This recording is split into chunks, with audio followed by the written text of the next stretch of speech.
Break के बाद एक बार फिर से आप सबों का स्वागत है। बात करेंगे सीएम हेमंत और ईडी को लेकर मिले सम्मन की। तो सीएम हेमंत को सम्मन मिला था पूछताछ के लिए 24 तारीख यानी आज उन्हें हाजिर होना था, लेकिन सीएम हेमंत नहीं पहुंचे। उनका एक दूत जरूर पहुंचा ईडी दफ्तर और एक पत्र थमाकर वहां से लौटा, लेकिन ये नहीं बताया गया कि पत्र में क्या कुछ है। वहीं दूसरी तरफ सीएम हेमंत से जब इस बारे में पूछा गया तो उन्होंने सिर्फ इतना कहा कि चंद्रयान उतर चुका है। अब इसके क्या कुछ मायने हैं, इसे लेकर कयास लगाए जा रहे हैं, लेकिन बातें इस तरह की सामने आ रही थी कि सीएम हेमंत सोरेन 24 तारीख को पूछताछ के लिए पहुंचते हैं या नहीं, लेकिन सीएम नहीं पहुंचे और उनकी जगह उनका पत्र ईडी दफ्तर जरूर पहुंचा।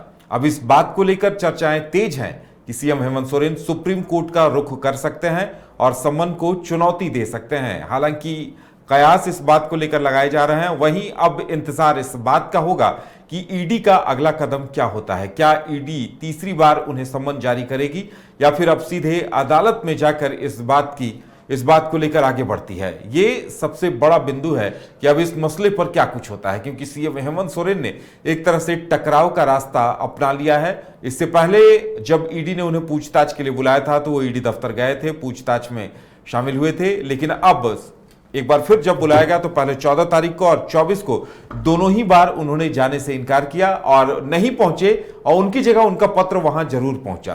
ज्यादा जानकारी के लिए इस वक्त हमारे साथ हमारे संवाददाता मदन जुड़े हुए हैं। मदन, क्या कुछ स्पष्ट हो पाया है कि उन्होंने अपनी पत्र में क्या कुछ मैसेज दिया है या ईडी का अब अगला कदम क्या होगा इन परिस्थितियों में? फिलहाल देखिए, अभी मुख्यमंत्री की तरफ से जो पत्र भेजा गया है उसमें क्या कुछ लिखा हुआ है इसकी जानकारी अभी सार्वजनिक नहीं हुई है। लेकिन पिछले बार अगर आप देखें तो यही स्थिति बनी थी। देर रात में जाकर के यह बातें सामने आई कि मुख्यमंत्री के द्वारा जो पत्र लिखा गया था पहले समन पर, उसमें ये लिखा हुआ था कि वो मुख्यमंत्री खुद समन के बाद जो है पूछताछ के लिए नहीं पहुंचेंगे और ईडी को ही ये सलाह दिया था कि उन्हें ज़बरदस्त जो है एक तरह से परेशान करने की कोशिश की जा रही है। जब पहले वो पूछताछ के लिए हाजिर हुए थे तो उन्होंने तमाम उन सवालों का जवाब दे दिया है, तो फिर से उन्हें जो है एक तरह से परेशान करने की कोशिश की जा रही है। और अगर इसी तरह से परेशान करते रहे तो फिर वो कानून का सहारा भी ले सकते हैं। तो ऐसे में ये महत्वपूर्ण होता है कि अब जो दूसरी बार समन भेजा गया था और आज जब मुख्यमंत्री को फिर से पूछताछ के लिए एक निर्धारित समय था कि आज आना है, तो ऐसे में वो न पहुंचकर फिर से पत्र भेजा है।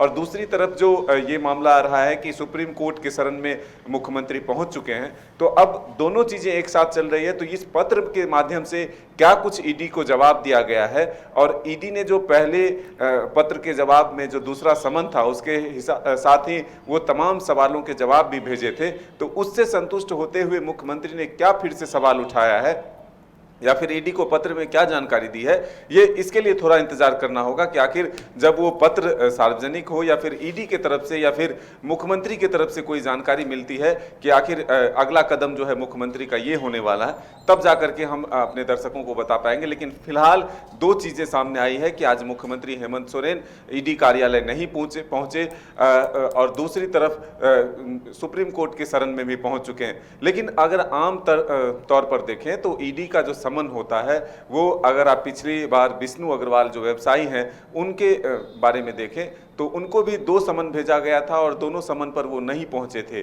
मोहलत मांगी गई थी, लेकिन तीसरा समन उसी दिन जारी किया जाता है और एक डेडलाइन दिया जाता है कि इस वक्त तक जो है आप पहुंचे, नहीं तो फिर आगे की कार्रवाई की जाएगी। लेकिन अब मुख्यमंत्री के तौर पर ये संवैधानिक पद पर है, तो इनके लिए क्या कुछ प्रक्रिया अपनाई जाती है या फिर उनके तरफ से ईडी के तरफ से तीसरा समन दिया जाता है या फिर ईडी भी कोर्ट जाती है, ये आने वाला वक्त बताएगा। लेकिन फिलहाल ये जरूर कह सकते हैं कि जिस तरह से सत्ता पक्ष के नेता पहले से कह रहे थे कि राज्य में एक संवैधानिक टकराहट की स्थिति पैदा हुई है, संवैधानिक संकट की स्थिति पैदा हुई है, तो वो फिलहाल बनता हुआ होता हुआ दिख रहा है।